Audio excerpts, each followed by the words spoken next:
Good morning, friends. Welcome to another video in vector calculus. In this one, we're going to be talking about Stokes' theorem, which is essentially a three-dimensional extension of Green's theorem, which we went over in the previous video.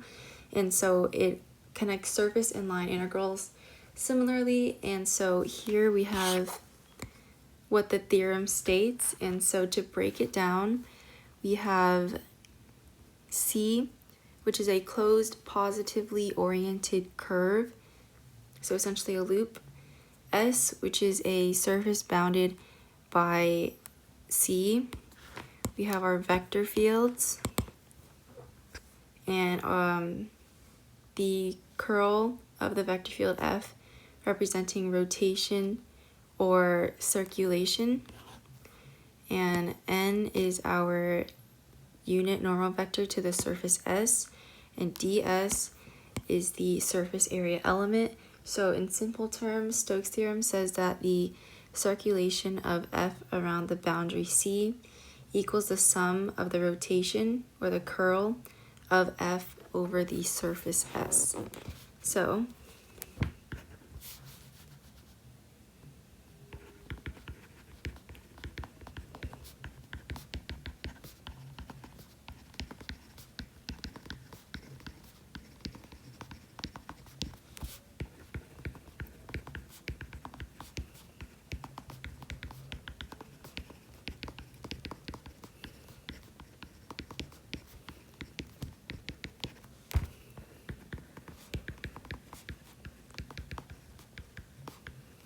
okay, so to apply Stokes' theorem, there are three key conditions similar to Green's theorem. The first being C must be a boundary of a surface S, so it has to be closed curve.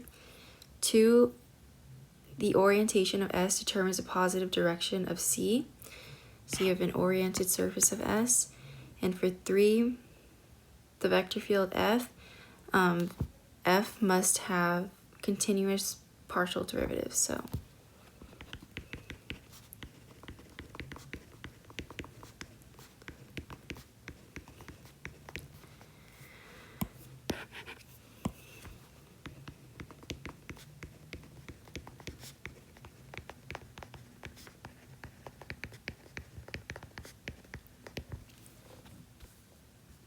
okay, so why use Stokes' theorem? Stokes' theorem is helpful because it reduces surface integrals to simpler line integrals, and it also shows a relationship between the local rotation or the curl of a field and its circulation along the boundary.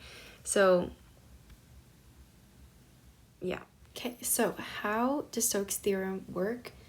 First, we have to find the curl of the vector field, which is represented as this, where P, Q, R are the components of the vector field. And so that is your equation for that. So you have your first row that contains your unit vectors, I, J, K. Second row contains the partial derivatives with respect to x, y, z. And your third row contains the components P, Q, R of the vector field. Okay, so next, you evaluate the surface integral of the curl of the vector field dotted with the unit vector over the surface with respect to the surface area ds. So this involves projecting the surface onto a plane, calculating the normal vector n, and integrating. And then the last step for the line integral, you calculate the line integral of the vector field F along the boundary C. And so here dr represents the differential vector element along the curve C. Okay, so with that, let's do an example. So this is our example, and it asks us to find the surface integral over S of the curl with respect to the surface area ds, where S is this hemisphere. We're also given are f(x,y,z), and also that z is greater than or equal to 0, which means that it has upward orientation. So I drew a visual over here to help us see that we have our surface, which is the base, hence why when z is equal to 0, c is x squared plus y squared, which is equal to 9. And from here we got our radius 3, which is from there. And so to start solving this problem, we start by parameterizing the boundary curve C. So I've got my RT X Y Z, which I am going to differentiate with respect to t.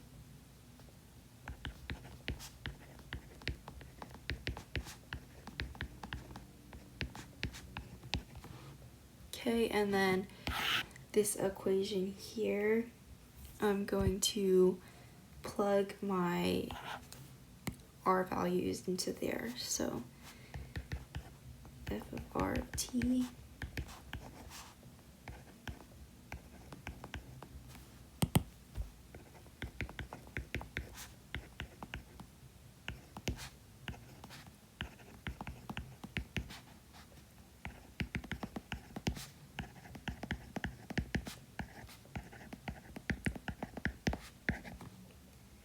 to simplify that.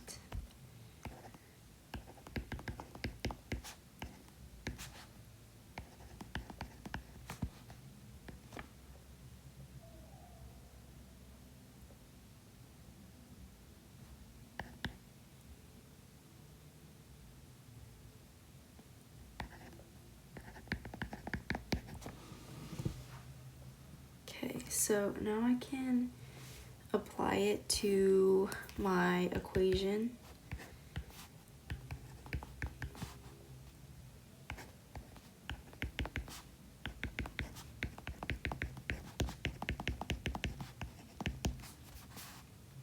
So evaluating from 0 to 2 pi, going to plug this in.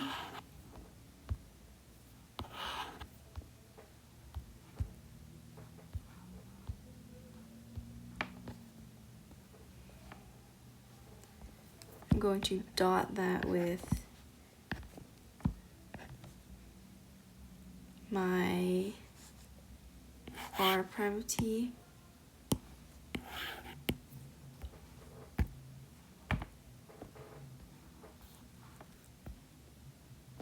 Dot that, and that gives me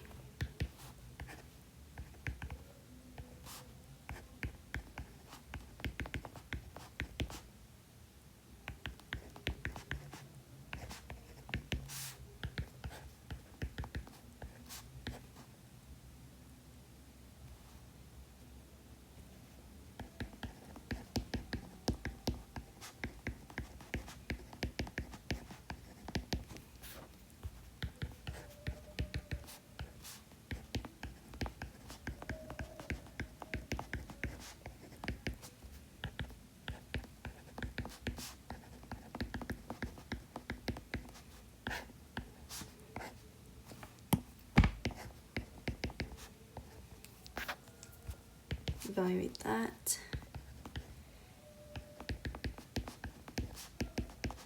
You get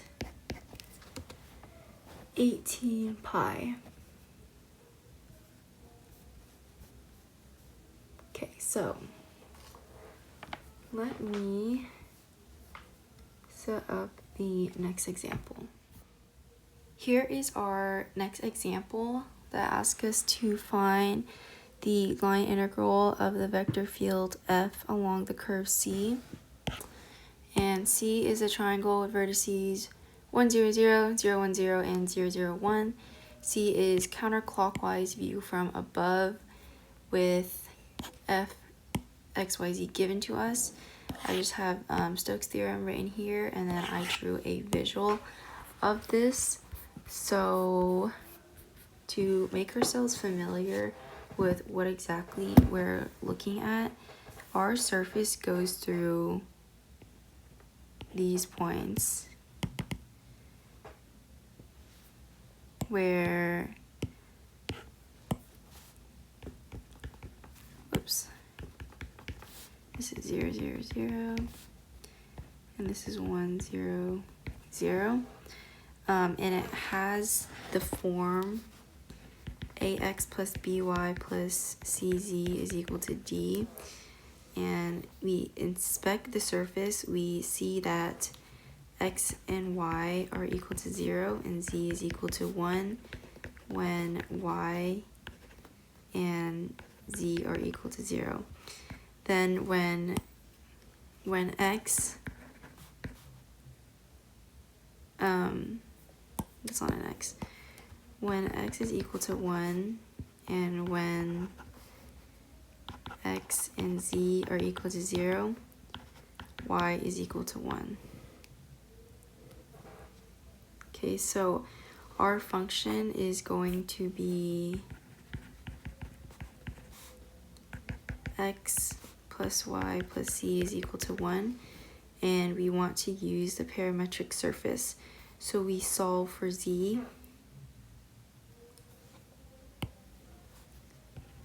Use parametric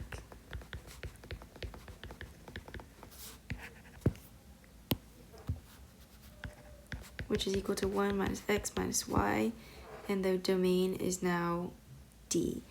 And we call this gxy. So we'll get back to that in a second. But let's go ahead and start with computing the curl of f. So we have our vector field given here, and so let's go ahead and compute the curl, which is given by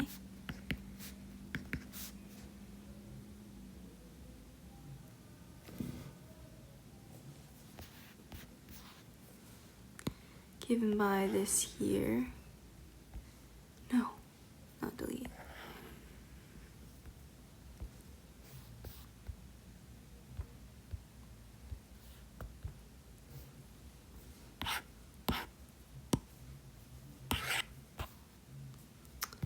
Where our P, Q, R are given, we got x plus y squared,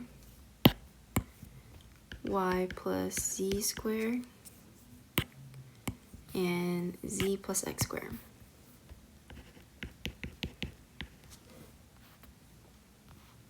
Okay, and I'm going to write this out and show the steps. So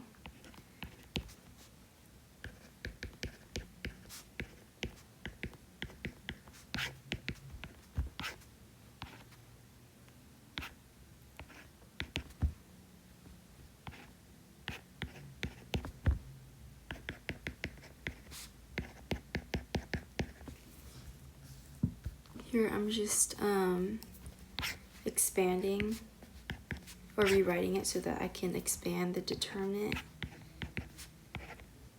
to avoid like making any mistakes while doing so.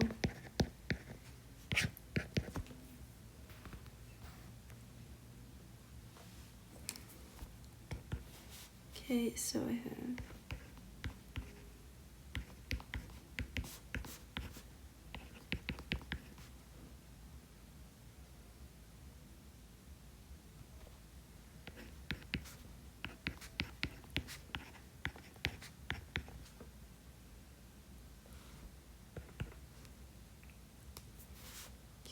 I have negative 2zi minus 2xj minus 2yk. And recall the form of our curl, which is pi plus qj minus rk. so with that, we can apply our equation for Stokes.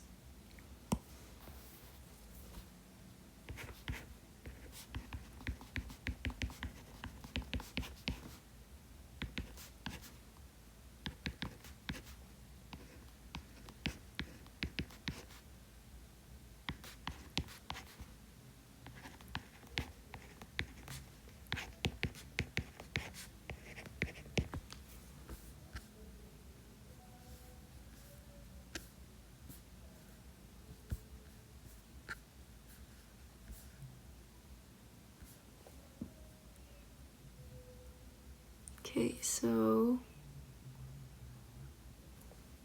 going to find our surface integral and substitute our values in. So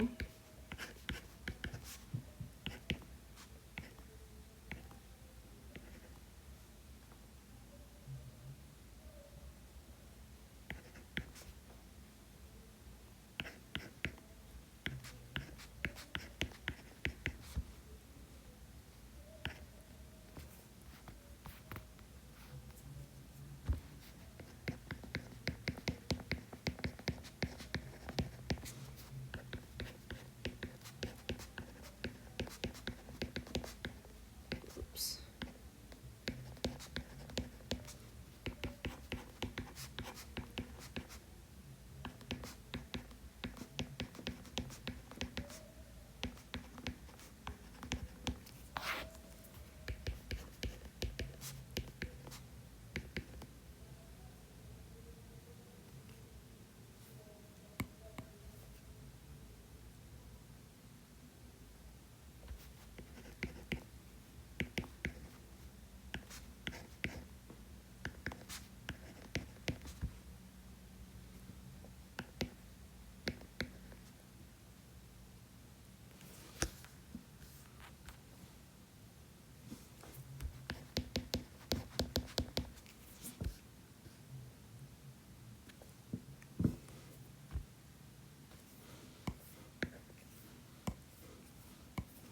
This is really messy.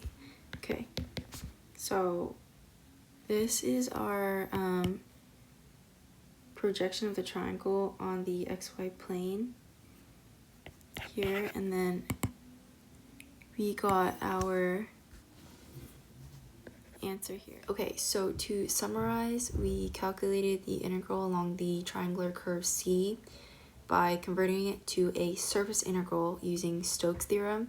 So we started by computing the curl, and then we parameterized the surface, and then we applied our theorem and then integrated that, and then found the computed surface integral, which gives the value of the line integral, which completes the problem. Okay, so to help visualize that, I have this is somewhat similar to the first example that we did, but yeah, so here we have a hemispherical surface S, which is shown in color, and it represents the oriented surface over which the surface integral is computed. So let me write that out.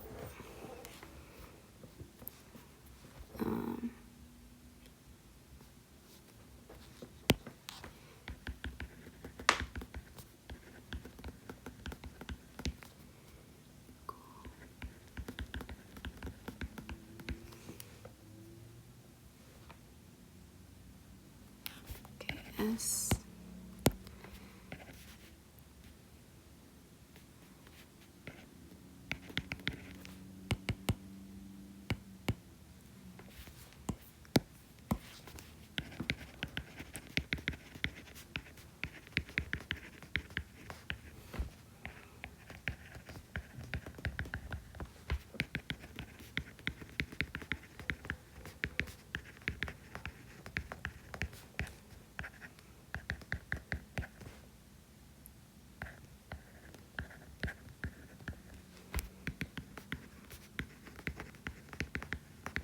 I have my circular boundary curve here, which is this red loop at the base of the hemisphere, and that represents the closed curve.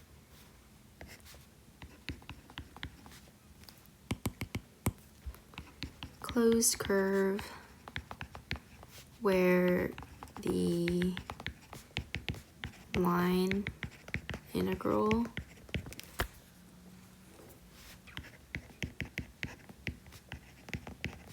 is calculated. And Stokes' theorem states that these two integrals are equal. So this just shows the relationship between the curve C and the surface S in the context of Stokes' theorem, which hopefully you have a good understanding of after this video. But that wraps up this one. So bye friends, I hope you have a nice day.